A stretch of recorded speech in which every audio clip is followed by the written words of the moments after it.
महत्वाची बातमी, सुहास कांदेंनी बोलावलेल्या मतदारांना समीर भुजबळांनी अडवलेला आहे। नांदगाव मनमाड रस्त्यावरील प्रकार आहे। दोन्ही गटांमध्ये राडा झाल्याचं पाहायला मिळतंय।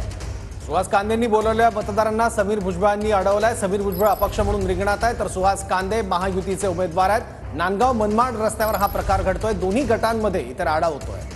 नांदगावमध्ये तिहेरी लढत पाहायला मिळते। सुहास कांदे, त्याच्यानंतर गणेश धात्रक आणि समीर भुजबळ यांच्यामध्ये तिहेरी लढत पाहायला मिळते। मात्र रस्त्यावरचा राडा झालेला आहे। सुहास कांदेंनी बोलावलेल्या मतदारांना समीर भुजबळांनी अडवलेला आहे। नांदगाव मनमाड रस्त्यावरचा हा प्रकार आहे। दोन्ही गटांमध्ये राडा झाल्याचं पाहायला मिळतंय।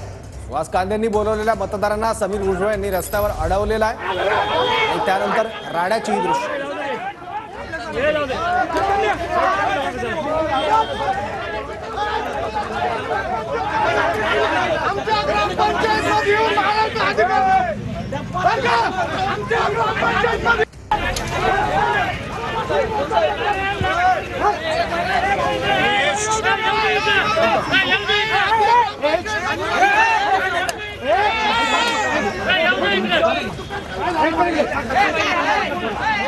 नांदगाव मनमाड रस्त्यावरची दृश्य आपण पाहता। या दोन्ही गटामध्ये राडा झालेला आहे। सुहास कांदेंनी मतदारांना बोलावल्याचा आरोप जो आहे तो करण्यात आला आणि समीर भुजबळांनी त्यांना या मतदारांना अडवलेला आहे। पोलीस सुद्धा या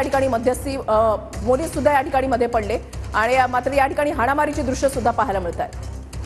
दोन्ही गटाचे कार्यकर्ते आपापसात भिडले आहेत। पोलिसांना मध्यस्थी करण्याइतकी तणाव इथे वाढला होता। नांदगावमध्ये कांदे आणि भुजबळ समर्थकांमध्ये राडा झालाय। नांदगाव मनमाड रस्त्याच्या बाजूला हा सगळा प्रकार घडलाय। रस्त्यावर कार्यकर्त्यांना आधी अडवण्यात आलं। मतदारांना कुठे नेताय असा सवाल करत ही अडवणूक करण्यात आली। त्यानंतर कांदे आणि भुजबळ समर्थक समोरासमोर आले आणि दोन्ही गटांमध्ये राडा झालाय। सुहास कांदेंनी बोलवलेल्या मतदारांना